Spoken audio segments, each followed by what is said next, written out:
कलाकार का मूड बनने में थोड़ा टाइम लगता है। ये मैंने देख ली। ये थोड़ा सा नहीं। अब पवन सिंह के लाइफ में, पवन सिंह के जीवन में प्यार पॉसिबल नहीं है। अब मैं प्यार किसी से नहीं कर सकता। बाप रे बाप, अब हिम्मत था। पूजा बिना हवन के, भोजपुरी बिना पवन के। अरे बहुत सारे हैं ऐसे, खूब सारी कविताएं। हाँ, मेरे खून में ही नहीं है, मेरे नेचर में नहीं है, मेरे संस्कार में नहीं है कि मैं अपना काम करने के लिए या अपना फायदा कराने के लिए मैं किसी को इस्तेमाल करूं। नहीं, हाँ ये हो जाएगा कि आपका कुछ भला करने में मेरा नुकसान हो जाए, ये कर सकता हूं। और आपने मतलब दारू वारू भी छोड़ दिया ऐसा? अरे बाप रे बाप। पवन सिंह है भैया, मूड बनने में टाइम लगता है। 3 दिन लगा दिया आपने मूड बनने में। तो मूड पवन सिंह का कैसा है, मतलब इतनी मुश्किल से क्या है बनता? ऐसा नहीं है, देखिए कलाकार कलाकार होता है। सबसे पहले तो आपके चैनल के जरिए जे भी हमके देख रहा बा भैया चाचा, हमारा प्रणाम बा। आप लोगन के आशीर्वाद हमरे ऊपर ऐसे ही बरसता रहे, यही दिली इच्छा है कि प्यार आशीर्वाद हमेशा मिलता रहे। और रही बात मूड बनने की, तो कलाकार का मूड बनने में थोड़ा टाइम लगता है। ये मैंने देख ली। ये थोड़ा सा नहीं। मैं बताऊं, मैंने एक ट्रेन कैंसिल की, दूसरी ट्रेन कैंसिल की, और आज पवन जी ने खुद मेरी फ्लाइट की टिकट बुक करवाई। बोले आराम से बैठेंगे, आराम से इंटरव्यू करेंगे, अब आप आराम से रुक के जाइएगा। So thank you so much for that. Thank you. और हमारे चैनल पे सबसे ज्यादा जो कमेंट्स हमें आते हैं वो यही आते हैं कि पवन सिंह कब आएंगे। तो आ गए पवन सिंह, आज हम लोग साथ में बैठ के बात कर रहे हैं। और पवन सिंह के बारे में जानेंगे और किसी के बारे में नहीं जानेंगे। नॉर्मली लोग क्या आते हैं, अरे बताइए भोजपुरी इंडस्ट्री में क्या हो रहा है, ये हो रहा है। हम कुछ नहीं, हमको सिर्फ ये जानना है पवन सिंह क्या है, वो क्या करते हैं, उनके क्या शौक है, उनकी क्या जिंदगी है। हम कंट्रोवर्सी की बात बिल्कुल नहीं करेंगे। तो सर सबसे पहले तो मुझे ये बताइए कि मैंने सुना कि आप बड़े जमीन से जुड़े आदमी हैं, इतने जमीन से जुड़े हैं कि 5 स्टार में भी जमीन पे सोते हैं। सही है ये बात? बिल्कुल बिल्कुल, ये यही सत्य है। मुझे अच्छा लगता है। मैं रूम में भी रहता हूं तो आप देख ही रहे हैं कि हमारे कितने मित्र हैं। बिल्कुल। तो ऊपर नीचे हम लोग एडजस्ट करके सो जाते हैं आराम से। तो ये लखनऊ में होटल सेंट्रम जो है आपका कुछ फेवरेट है? लकी चार्म है, मैंने सुना बहुत महीनों से आप यहाँ रह रहे हैं और जब आते हैं यहीं रहते हैं। मैं मेरी एक आदत है, मैं शरीर में कोई भी कपड़ा भी अगर डालता हूं ना, और वो दिन अगर अच्छा नहीं गया, तो वो कपड़ा मैं दोबारा फिर पहनता नहीं हूं। और मैं ये मानता हूं कि हाँ, हम कहाँ बैठे, क्या पहने, क्या किए, वो दिन कैसा रहा, इस चीज को मैं फॉलो बहुत करता हूं। रही बात ये सेंट्रम होटल की, तो ये होटल मेरे लिए लकी है। ये 5 जनवरी को इसमें मेरा बर्थडे मना। उसके बाद इस होटल में जो जितने भी स्टाफ हैं, जितने भी हमारे भाई लोग हैं, इतना प्यार देते हैं, इतना दुलार देते हैं कि 20 साल के फिल्मी सफर में मैं इतना गैप कभी नहीं किया था। मैं मतलब 1 साल होने जा रहा है। इस 1 साल के दौरान मैं सिर्फ और सिर्फ मैं दुबई गया था, दुबई से अपने घर बॉम्बे वापस आया, सिर्फ रात भर रुका हूं, फिर चला गया झारखंड शो में। तो ये मेरे लिए लकी होटल भी है। मुझे यहाँ अच्छा लगता है, बहुत बहुत सम्मान करते हैं सब, अच्छा लगता है। ये बताइए, पिछले कुछ महीनों में मैं ऑब्जर्व कर रहा हूँ बहुत ज्यादा आप में चेंजेस भी आए हैं, बहुत फिट भी हुए हैं आप, पहले से बहुत फिट हुए हैं, स्टाइलिंग में चेंज आया है, और आपने मतलब दारू वारू भी छोड़ दिया ऐसा? अरे बाप रे बाप। मैं 3 दिन जो है सारे सीक्रेट जो है आपके ढूंढ रहा था यहाँ लखनऊ में, तो क्या वजह है? हाँ, ये जो आपने ये तो कैमरे के सामने पूछ डाला तू, लेकिन चलिए कोई ये नहीं है। जो चीज था सो था, बट आज के डेट में मैं उस चीज के वश में नहीं, मेरे वश में वो है। बिल्कुल। जब मेरा दिल करेगा तो छूऊंगा, नहीं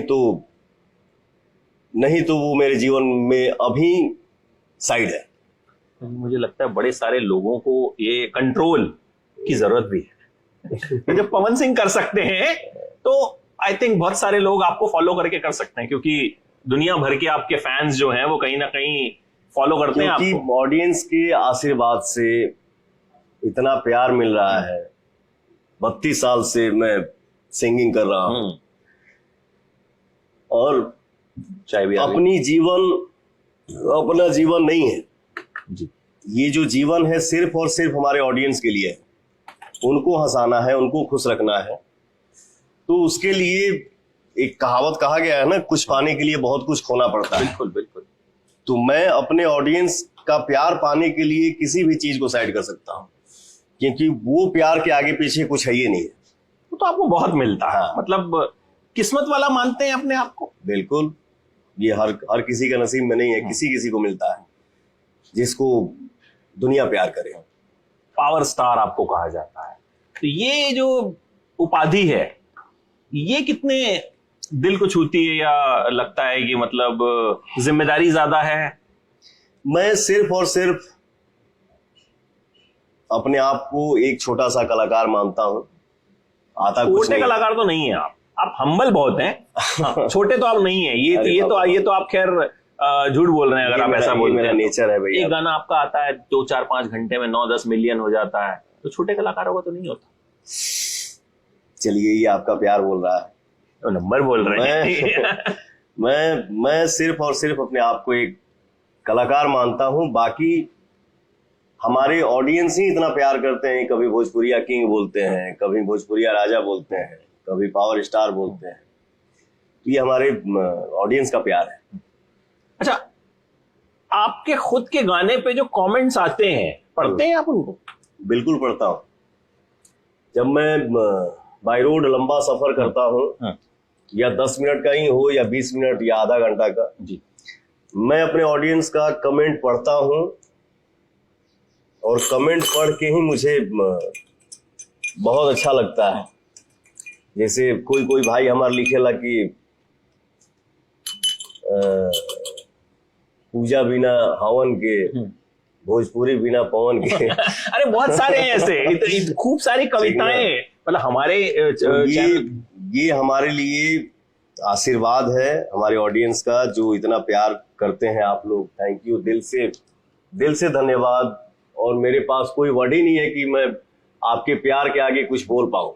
ये बताइए, जो बदलाव आया है आपके अंदर फिटनेस वाइज भी, और चेहरे पे आपके ग्लो भी जो है वो कहीं ना कहीं मुझे पहले से ज्यादा लग रहा है। पिछली बार आपका लाल घाघरा गाना आया था, तब मेरी आपसे मुलाकात हुई थी। तो इश्क विश्क तो नहीं हुआ?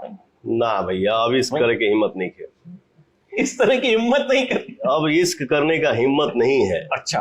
क्योंकि जौन भइल तौन भइल। जितना घाव मिलल, जितना प्यार मिलल, जितना सपोर्ट मिलल, जितना चोट मिलल, तो मिला सो मिला, वो मिल चुका।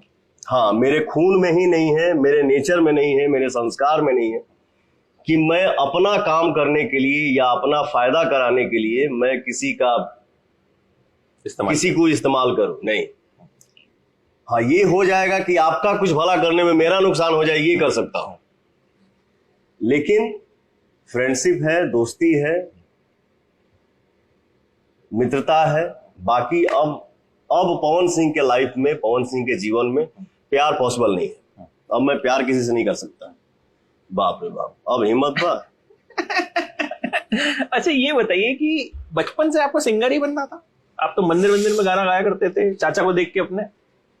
हाँ जी, सपना किसी चीज का नहीं था। होता है ना कि बचपन में देखिए लड़का क्या बनेगा ये आभास हो जाता है बच्चों का हरकत देख के, उनका नौटीपना देख के कि हाँ ये लड़का क्या करने वाला है, ये पढ़ाई में हासिल कुछ करेगा या खेल में करेगा या एक्टर बनेगा या सिंगर बनेगा। तो मेरे में वो सब लक्षण था। तो हमारे चाचा जी बोले कि एक छोटे से मंदिर में, जहां मैं रहता था, कोलकाता में मेरा जन्म हुआ, कोलकाता में आप पैदा हुए, तो वहीं पे अगल बगल के लोग हमारे चाचा से बोले कि अजीत भाई तो यार लइकवा भतीजवा बड़ा बढ़िया गावता हो। तो इसी पे मतलब मंदिर में एक होता है ना पहले, या आज भी हमारे गांव का ये सिस्टम है कि हफ्ता दिन में एक दिन हर कीर्तन 2-4 घंटा होता है या पूजा पाठ होता है। तो उसी दरमियान एक छोटा सा कार्यक्रम रखा गया मंदिर में। मुझे गाना पढ़ने नहीं आता था, बट जितना याद था कान से सुन के, वो 2-4 लाइन में अच्छा गाना, अच्छा गौले रही कि कैसे गौले रही अभी हमकी याद भी नहीं के। आज भी आदमी सीखता है, हर रोज कुछ ना कुछ मिलता है सीखने को। तो हमारे चाचा बता रहे थे, बेटा जब तुम्हारा देखे, वो चाचा ही बाजा बजा रहे थे हारमोनियम और मैं गा रहा था, तो चाचा बोले कि बेटा मुझे उस दिन फील हो गया कि मेरा बेटा गाएगा। फिर हम गांव आ गए और जो भी शिक्षा दीक्षा मुझे मिला है वो मेरे चाचा के द्वारा ही मिला है। आज आपके सामने आपका भाई बैठा है। तो ये बताइए कि पढ़ाई लिखाई में मन बिल्कुल ही नहीं लगता था? 5th 6th तक ही आपने पढ़ाई की है? वो खीसा कहल में ना, जौने रोगिया के भावे तौने पैदा फरमावे, वह हाल रहे। पढ़े में तो मन नहीं लागत रहे, क्योंकि मुझे याद ही नहीं है कि कोई भी क्वेश्चन मिला हो स्कूल में कि हाँ जी आज का टास्क ये है और कल इसकी सुनवाई होगी। कौन कौन याद किया है हाथ उठाओ, वो हो गया। कौन कौन याद करके नहीं आया है हाथ उठाओ, तो पहला हाथ मेरा उठ जाता था कि मेरे बस की बात नहीं है कि मैं याद करके आऊं। हमके समझे में ना आवे कि क्वेश्चन होता क्या है, एक आंसर हुई का। वो होता है ना कि बुक में भी शायद होता था कि प्रश्न ये है, तो उत्तर भी कहीं कहीं लिखा हुआ मिलता था देखने को, बट उतना सेंस था नहीं। मिला जुला की यही बात है कि मुझे पढ़ने में बिल्कुल मन नहीं लगता था, यही सच्चाई। तो घर वालों ने फोर्स भी नहीं किया? ये जब आपने गाना शुरू किया तो उनको भी लगा कि चलो भाई गायक बन जाएगा लड़का? नहीं तो नॉर्मली घर वाले चाहते हैं कि भाई चल 12वीं कर ले, ग्रेजुएशन कर ले। लइकाइये में इतना ना व्यस्तता हो गई, हर 2 दिन पे, 3 दिन पे, 4 दिन पे, 5 दिन पे शो होते ही रहता था। तो हमरो मने लगे, हमको भी अच्छे लग रहा था कि चला भाई कम से कम आज मार खाएगा ना मिली, चलो प्रोग्रामे कल जा। यही ये है। मार बहुत खाते थे आप मम्मी से अपनी? मम्मी से ना, हम अपने घरवा में सबसे छोट हैं, ठीक ना। 3 भाई 1 बहन बानीजा, तो रानू, गुड्डू, माला, पवन। तो सबसे छोट है अपने घर में, तब खाली माइये से हम मार नहीं खैले। जेकरा जौने बात पर खीस भरे घर में, वो सारा गुस्सा पवन पे ही उतर जाता था। मार बहुत खैले बनी, इसमें क्या छुपाना है। आज वो मार का ही, आज उस मार का ही आशीर्वाद है। वो मेरे लिए मार नहीं, वो मेरे लिए आशीर्वाद है। वही मार मिला कि आज आदमी इस पोजीशन पे आपके सामने बैठा हूं। या कोई ऐसा चीज नहीं है जो मुझे डिस्टर्ब कर दे कि हाँ मुझे काम नहीं कर पाऊंगा। कोई भी चीज होगा साइड कर दूंगा। सारी कंपनी का ऑफर आया, लेकिन हम लोग डिसाइड किए कि नहीं, हम लोग को टी सीरीज में ही गाना है, क्योंकि टी सीरीज का मार्केटिंग जो है वो हर जगह उपलब्ध है। तो मेरा सफर यही है संगीत के शुरुआत का और टी सीरीज में एंट्री। मैं अगर 4 बार भी खाना खाता हूं, मुझे इतना भी चावल चाहिए, लेकिन चाहिए। वो पेट निकल जाए चाहे कुछ वो निकल जाए। अब पेट कैसे निकले, जितना था उतना ही है और इतना ही रहेगा।